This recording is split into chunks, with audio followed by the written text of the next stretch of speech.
Você está no canal Eu Estudo a Lição com o pastor Samuel Camilo. Hoje é sexta-feira, dia 14 de fevereiro de 2025. E faremos um estudo adicional do nosso tema principal da semana, que foi o problema do mal. O texto que serviu como base para o nosso estudo da semana, Apocalipse 21, verso 4, que diz: E lhes enxugará dos olhos toda lágrima, já não existirá mais morte, já não haverá luto, nem pranto, nem dor, porque as primeiras coisas passaram. Quando olhamos para a questão do surgimento da dor, do sofrimento, da morte, algumas perguntas se levantam de forma muito clara diante do ser humano. Como nós podemos, de alguma forma, colocar em harmonia, num contexto como o nosso, o amor de Deus e, ao mesmo tempo, a dor, o sofrimento e a morte?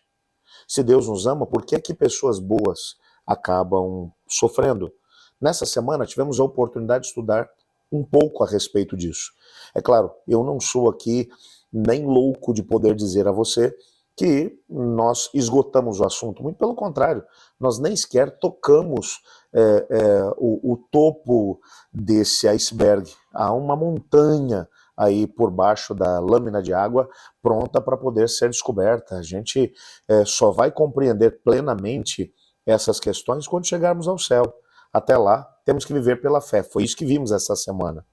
Hoje nós teremos a oportunidade de poder analisar pelo menos dois textos do livro Patriarcas e Profetas na página 18, onde Ellen White mostra, trabalha bem a questão do livre-arbítrio, a escolha que Satanás fez no céu e por que foi que Deus não o destruiu prontamente logo depois que o pecado surgiu.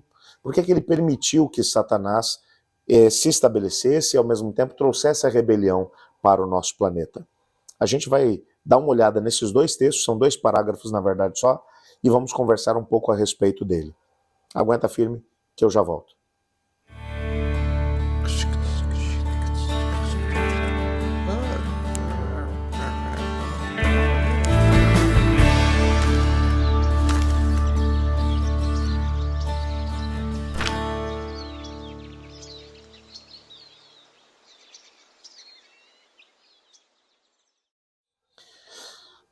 O primeiro texto é um texto que já aparece aqui na página 18 do livro Patriarcas e Profetas, que diz assim: Mesmo quando foi expulso do céu, a sabedoria infinita não destruiu Satanás, visto que unicamente o serviço de amor pode ser aceito por Deus, a felicidade de suas criaturas deve ser baseada em uma convicção de sua justiça e benevolência. Os habitantes do céu, bem como de outros mundos, não estando preparados para compreender a natureza ou consequências do pecado, não poderiam ter visto, então, a justiça de Deus na destruição de Satanás. Eu não sei se você está compreendendo aqui esse texto. O que ela não está mencionando aqui é que Deus não destruiu Satanás imediatamente depois que ele começou, ou que ele fez a sua rebelião no céu, depois que houve a batalha no céu. Apocalipse capítulo 12 vai falar sobre isso. Mas houve guerra no céu, Miguel e os seus anjos lutaram contra o dragão, também o dragão e os seus anjos revidaram, mas não se achou no céu lugar para eles, e eles foram expulsos de lá. E o grande dragão, a velha serpente chamada Diabo e Satanás, foi lançado na terra, e os seus anjos com ele. A batalha aconteceu no céu. Por que depois que Lúcifer perdeu essa batalha no céu e se tornou Satanás, por que Deus não o destruiu? Bem, lembre-se que o processo de rebelião, se você der uma olhada lá em Ezequiel capítulo 28, e ao mesmo tempo em Isaías capítulo 14, você vai perceber que Lúcifer, ele foi muito, mas muito convincente com os princípios da rebelião. Apocalipse 12 também vai falar a respeito disso, é tanto que ele conseguiu arrebatar consigo 1/3 dos anjos de Deus. A rebelião, ela acabou engrossando as suas fileiras por causa da quantidade de anjos. Imagine que você tem todos os anjos do céu, que são milhares de milhares, miríades de miríades, divide esse número em 3 partes iguais. Uma dessas 3 partes ficou leal a Satanás. E os outros que ficaram, bem como os mundos não criados por Deus? Ficou uma interrogação, lá no fundo, será que existe algum tipo de verdade naquilo que Lúcifer falou? Somente o tempo poderia demonstrar se as acusações dele feitas contra Deus seriam verdadeiras ou não. Então agora o Senhor Deus teria que permitir que o tempo mostrasse quais seriam os resultados. E que resultados foram esses? Dê uma olhada agora no segundo parágrafo, também da página 18 do livro Patriarcas e Profetas. É a continuidade, na verdade, do mesmo texto. A rebelião de Satanás deveria ser uma lição para o universo durante todas as eras futuras. Olha que coisa interessante. Não apenas para aquela geração de anjos que viu a rebelião acontecer, mas deveria ser um alerta para toda a eternidade, para as eras futuras. Um perpétuo testemunho da natureza do pecado e das suas terríveis consequências. O resultado do governo de Satanás, seus efeitos tanto sobre os humanos como também sobre os anjos, mostrariam qual seria o fruto de se deixar de lado a autoridade divina. Testificariam que ligado à existência do governo de Deus está o bem-estar de todas as criaturas que ele fez. Assim, a história dessa terrível experiência com a rebelião seria uma salvaguarda perpétua para todos os seres santos, para impedir que fossem enganados quanto à natureza da transgressão e para salvá-los de cometer pecado e sofrer a pena. Então, nessa perspectiva, e isso tem que ficar muito claro, Deus não criou Lúcifer para que ele se rebelasse. Deus sabia que ele ia se rebelar? Sabia. Isso fez com que ele tirasse dele alguma possibilidade de poder escolher diferente? Não. As escolhas foram dele. Por que Deus não impediu que isso acontecesse? Porque também, e não o destruiu, porque a rebelião de Satanás, ela devia ser uma lição para todo o universo de que a rebelião não vale a pena. Vamos imaginar que isso fosse possível, porque não é. Quando você vai para a Bíblia vai mencionar que o mal não se levantará uma segunda vez. Ponto. Mas vamos imaginar que em algum momento da eternidade, algum ser criado por Deus resolvesse dizer, Deus não é justo. Bom, a história universal, ou qualquer ser criado por Deus, de qualquer parte do universo, poderá apontar para a história e dizer, dê uma olhada para o que aconteceu com Lúcifer.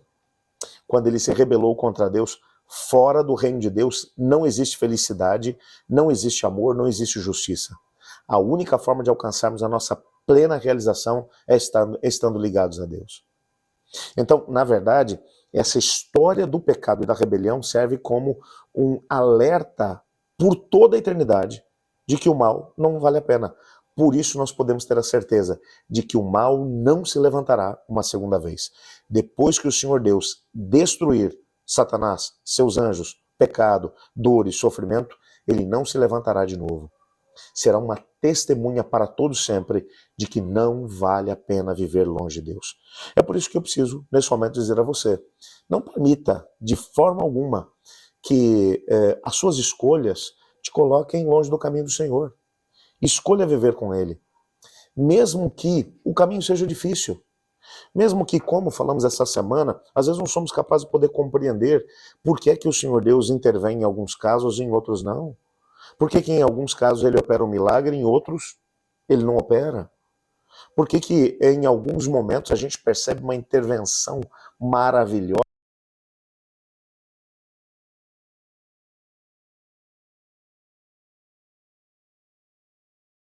Bênção. Bom, mas o mesmo Deus que faz isso, em determinados momentos ele não faz.